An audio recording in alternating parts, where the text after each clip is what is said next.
تمہارا آپسی اتحاد و اتفاق اور باہمی اصلاح و درستی تمہاری لمبی عمر اور ذکر خیر کا باعث ہے، میری زندگی لمبی ہو یا نہ ہو۔ تمہاری یگانگت تمہیں تقویت دیتی رہے گی۔ تعاون و مدد کرنے میں ایک ہاتھ دو ہاتھوں کا مقابلہ نہیں کر سکتا۔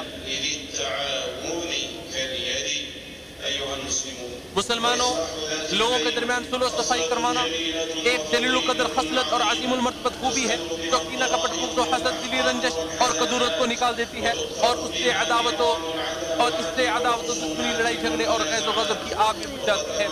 اور اللہ سبحانہ و تعالیٰ نے اپنے بندوں کو لڑائی جھگڑا کرنے اور باہمی دست و گریبان ہونے والوں کے درمیان فی الفور صلح کرانے اور جھگڑا ختم کرانے کا حکم دیا ہے۔ تو جب بھی لوگوں کے درمیان کوئی اختلاف رونما ہو یا ان کے نفوس ایک دوسرے کو سیر کرنے کے لیے آمادہ ہو یا اسلحہ پکڑنے تک نوبت آ پہنچے تو فوراً ان کے درمیان صلح کرانا واجب ہے۔ ارشاد باری تعالیٰ ہے، بس تم لوگ اللہ تعالیٰ سے ڈرتے رہو اور اپنے باہمی تعلقات درست رکھو۔ ابن عباس رضی اللہ عنہما فرماتے ہیں کہ اللہ تعالیٰ کی طرف سے مومنوں کو تاکیدی حکم ہے کہ وہ اللہ تعالیٰ سے ڈرتے رہے اور آپس کے تعلقات کو درست رکھے۔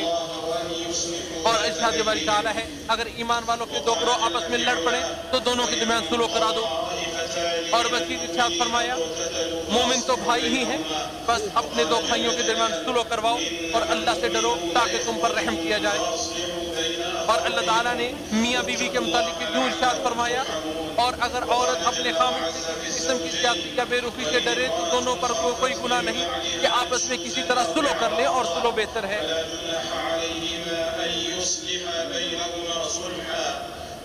مسلمانوں، لوگوں کے درمیان صلح کروانا عظیم ترین عبادات اور بہترین نیکیوں میں سے ہے۔ جیسا کہ ابو درداء رضی اللہ تعالیٰ عنہ سے مروی ہے کہ رسول اللہ صلی اللہ علیہ وسلم نے ارشاد فرمایا، کیا میں تمہیں روزے، نماز اور صدقے سے بڑھ کر افضل درجات والے اعمال نہ بتلاؤں؟ صحابہ نے کہا کیوں نہیں؟ تو آپ نے فرمایا، آپس کے میل جول اور روابط کو بہتر بنانا، اور اس کے برعکس آپس کے میل جول اور تعلقات میں پھوٹ ڈالنا تو دین کو موڑ دینے والی خصلت ہے۔ اور خصائص حسنہ کو جمع کر لیا جائے تو اگر خصائص حسنہ کو جمع کر لیا جائے تو من جملہ وہ دو چیزوں کی طرف لوٹیں گے۔ نمبر ایک، اللہ جل جلالہ کے حکموں کی تعمیل و تعظیم۔ نمبر دو، لوگوں کے درمیان اصلاح کرانے کے لیے قد و کاوش۔ اور بعض سلف صالحین سے منقول ہے، جو شخص مقام مرتبہ میں عبادت گزاروں کے درجے تک پہنچنے کا متمنی ہو تو اسے چاہیے کہ لوگوں کے درمیان صلح کرائے، ان میں عداوت و دشمنی پیدا نہ کرے۔ اور سیدنا ابو ہریرہ رضی اللہ عنہ سے مروی ہے کہ رسول اللہ صلی اللہ علیہ وسلم نے ارشاد فرمایا، لوگوں کے ہر جوڑ پر ہر روز جس میں سورج طلوع ہوتا ہے صدقہ ہے۔ تم دو آدمیوں کے درمیان عدل کرو، یہ صدقہ ہے۔ تم دو آدمیوں کے درمیان عدل کرو، یہ صدقہ ہے۔ اور تمہارا کسی آدمی کی اس کے جانور کے متعلق مدد کرنا، اسے اس پر سوار کر دینا یا اس کی خاطر سواری پر اس کا سامان اٹھا کر رکھ دینا، یہ بھی صدقہ ہے۔ فرمایا اچھی بات صدقہ ہے، اور ہر قدم جس سے تم مسجد کی طرف چلتے ہو صدقہ ہے، اور تم راستے سے تکلیف دہ چیز کو ہٹا دو، یہ بھی صدقہ ہے۔ بخاری و مسلم نے اسے روایت کیا ہے۔ اس حدیث میں دو آدمیوں کے درمیان عدل کرنے سے مراد ان کے درمیان عدل و انصاف سے صلح کراؤ۔ مسلمانوں، صلح پسند اور حقیقی مسلح لوگ ہمیشہ آپس میں جھگڑنے والے لوگوں کے درمیان صلح کرانے کی کوشش کرتے ہیں اور ان کے درمیان اختلاف کو ختم کرنے اور اس کے اسباب و محرکات کو جڑ سے کاٹنے کے لیے تگ و دو کرتے ہیں۔ جب بھی دو افراد کے درمیان قطع تعلقی ہو، ان میں اختلاف پیدا ہو تو اسے رفع دفع کرنے کے لیے اٹھ کھڑے ہوتے ہیں اور اس کے لیے ہر اونچ نیچ برداشت کرتے ہیں۔ معاملہ حل کرنے کے لیے قاصدین بھیجتے ہیں، دیگر اہل حل و عقد کو اس معاملے میں داخل کرتے ہیں تاکہ اختلاف و انتشار کی بجائے اتفاق و اتحاد قائم ہو سکے، نفرت انگیزی اور دوری کی بجائے لوگوں میں قربت پیدا ہو سکے، قتل و قتال، غارت گری اور دست درازی کی بجائے دستگیری اور باہمی معاونت کی فضا قائم ہو سکے، آپسی مخالفت کی بجائے لوگ ایک دوسرے کے دست و بازو بن سکیں۔ ارشاد باری تعالیٰ ہے، ان کی اکثر سرگوشیوں میں خیر نہیں ہوتی الا یہ کہ کوئی شخص پوشیدہ طور پہ لوگوں کو صدقہ کرنے یا بھلے کام کرنے یا لوگوں کے درمیان صلح کرانے کا حکم دے، اور جو شخص ایسے کام اللہ کی رضا جوئی کے لیے کرتا ہے تو ہم اسے بہت بڑا اجر عطا کریں گے۔ سہل بن سعد رضی اللہ تعالیٰ عنہ سے مروی ہے کہ بنو عمر بن عوف کے کچھ لوگوں کے درمیان اختلاف ہوا تو نبی صلی اللہ علیہ وسلم کچھ صحابہ کو اپنے ساتھ لے کر ان کے پاس گئے اور ان میں صلح کروائی۔ بخاری مسلم نے اسے روایت کیا ہے، اور صحیح بخاری میں ہے، اہل قبا آپس میں جھگڑ پڑے یہاں تک کہ ایک دوسرے پر پتھر چلانے لگے، تو جیسے ہی آپ صلی اللہ علیہ وسلم کو خبر ملی تو آپ صلی اللہ علیہ وسلم نے صحابہ کرام سے فرمایا کہ چلو ہم ان کے درمیان جا کے صلح کروائیں۔